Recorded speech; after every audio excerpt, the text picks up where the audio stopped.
folks, let's talk about today how to prepare your CV in English. We always write our CVs in Turkey, but some jobs require us to prepare two CVs.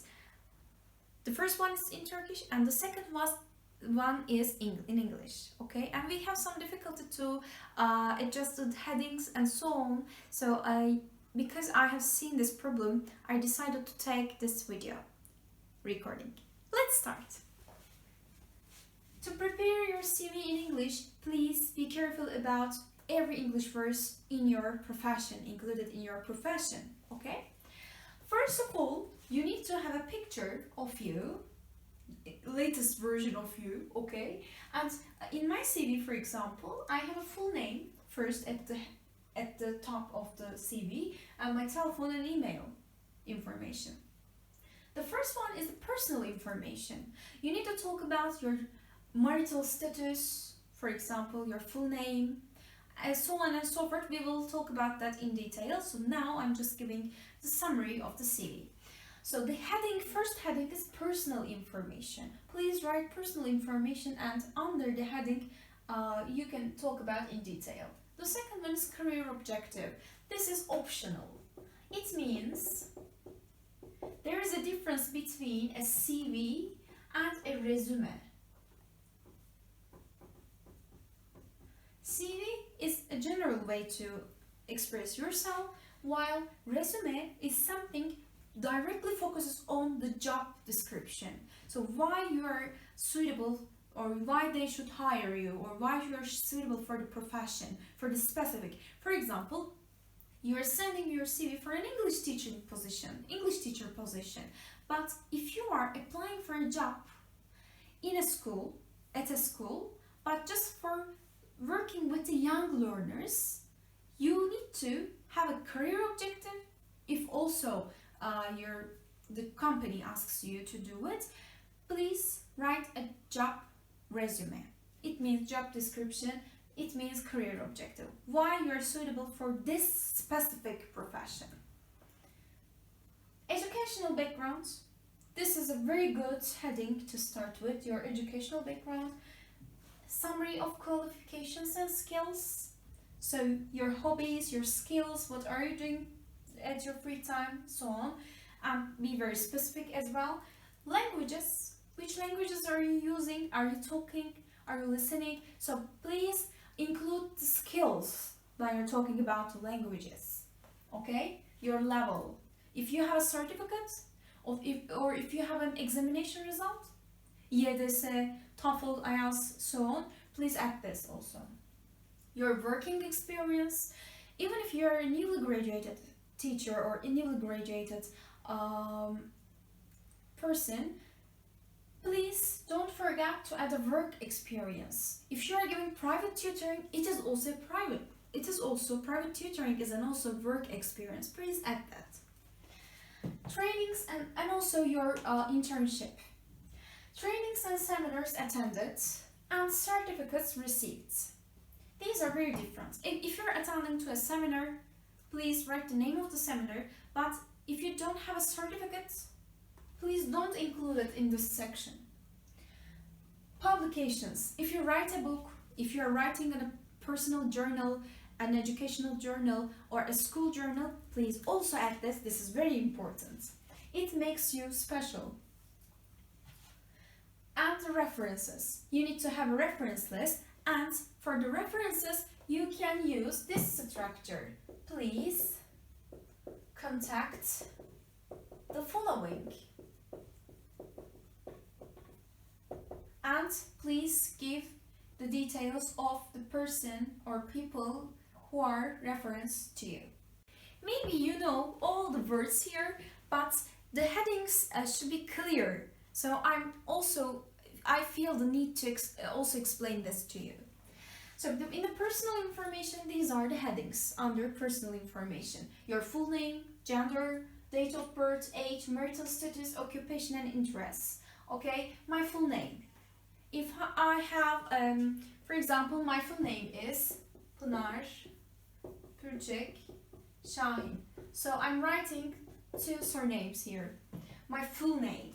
my gender, male, female, date of birth, age, marital status, single or married, and occupation. If you are a fresh graduate, please write here fresh graduate.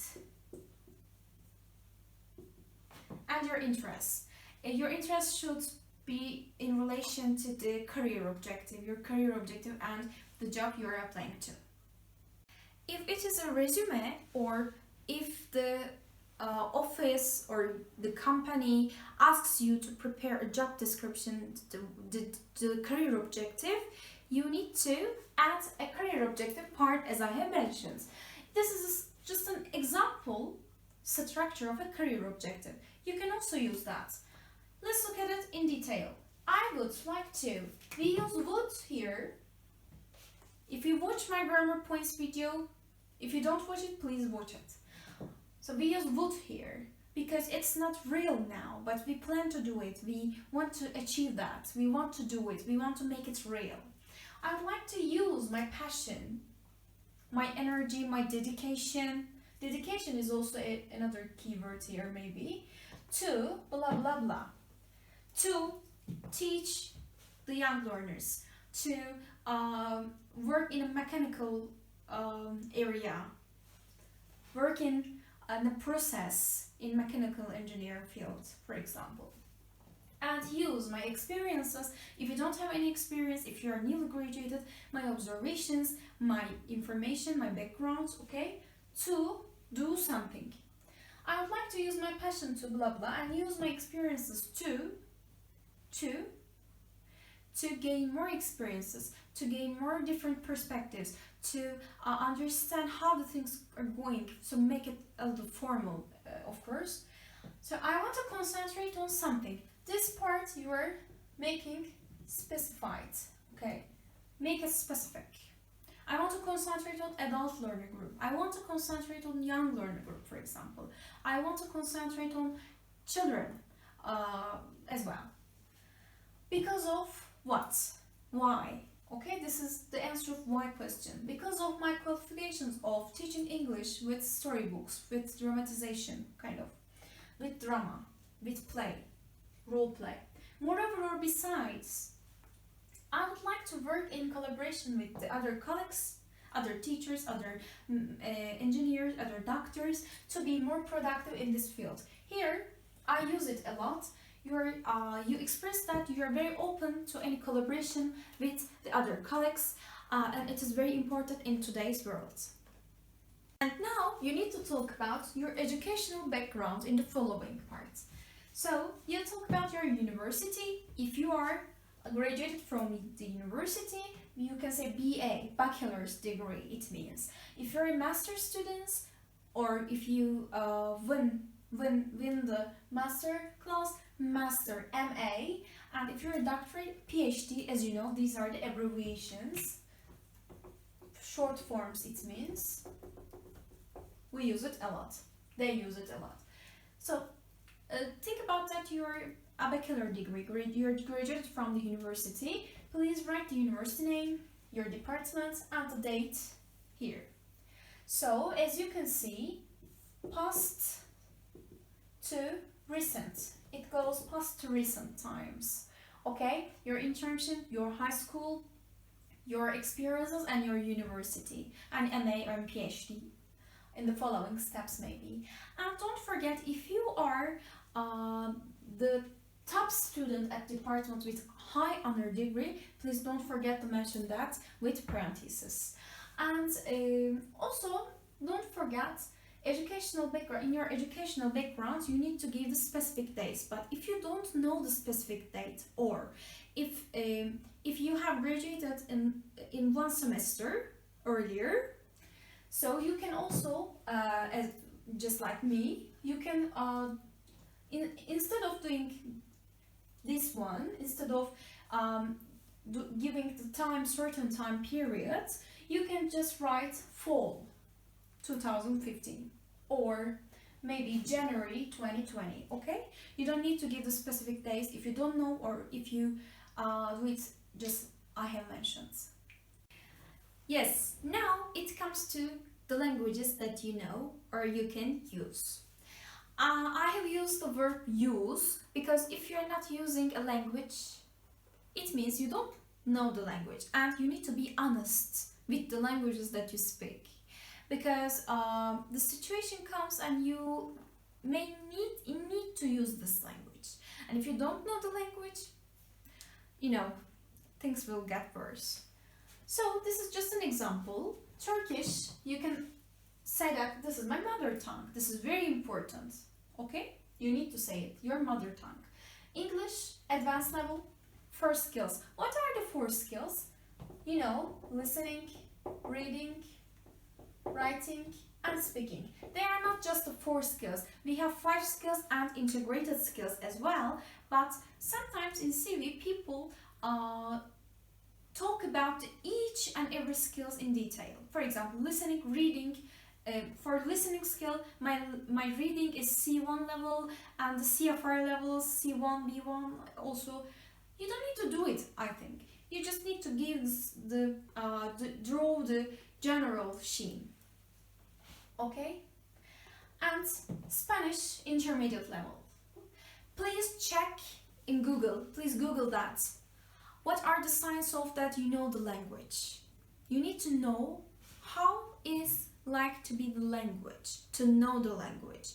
If you speak the language, if you know a language, it means that you can easily retrieve the words in your memory. You can use it in daily conversation. You know the daily rules, not just the grammar rules, the daily rules. This is very important. You need to speak it, and you need to know it in an integrated way.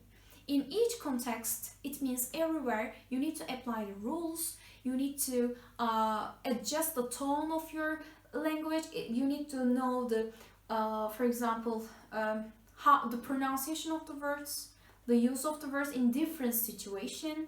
You need to know the contextual clues. For example, if you're using the language for formal settings or informal settings, it means that if you're talking with your friends, you can easily say, "What's up, man?" But if you're talking with your professor, you can say, maybe, "How are you, professor? How are you, sir?" Like, okay? So to know the language is very important, and you need to know how is like to know the language. So you can Google it easily and you can know it. So as I have mentioned, be honest.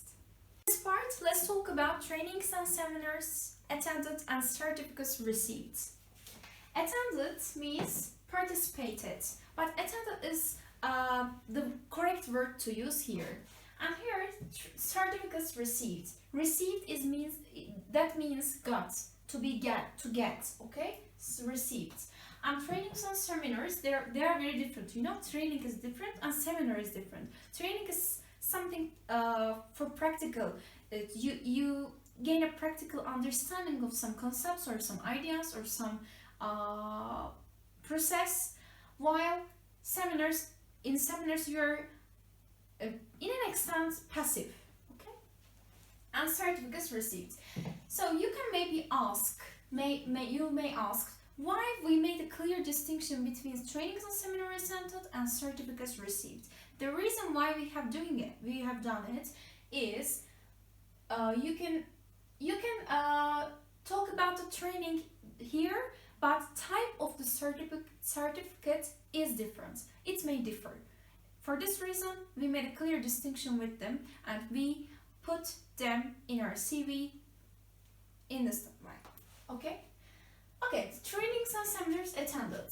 As you can see, the time period from past to recent, as I always told from the beginning of the video till here. The training and presenter.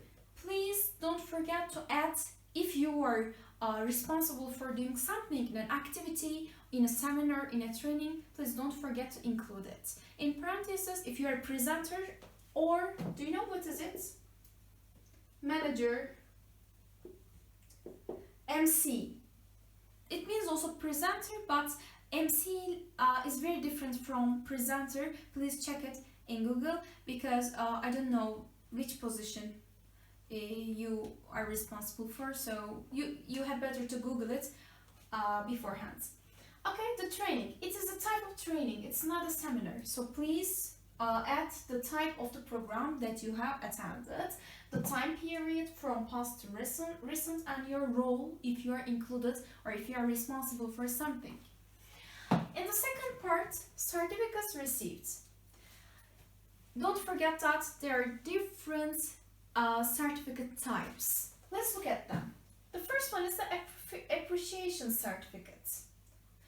If you are contributing to something, or if you are contributed to something and they are giving you a document, please don't forget to add the reason why they give you the document. For example, appreciation certificate in parentheses for my contribution to a community service program. The second one is participation and appreciation certificates. So you participated and also appreciated for something. So it means that you are included in the event, in the conference, in the training, the seminar, okay? And training conference certificate. It is a training and conference certificate. It's just a participation certificate. It is the same. And certificate of participation, they're just, in a way, same. And training certificate, this is just a training. So it's not just a participant. Please be careful that if you're a participant, you can have a participation certificate.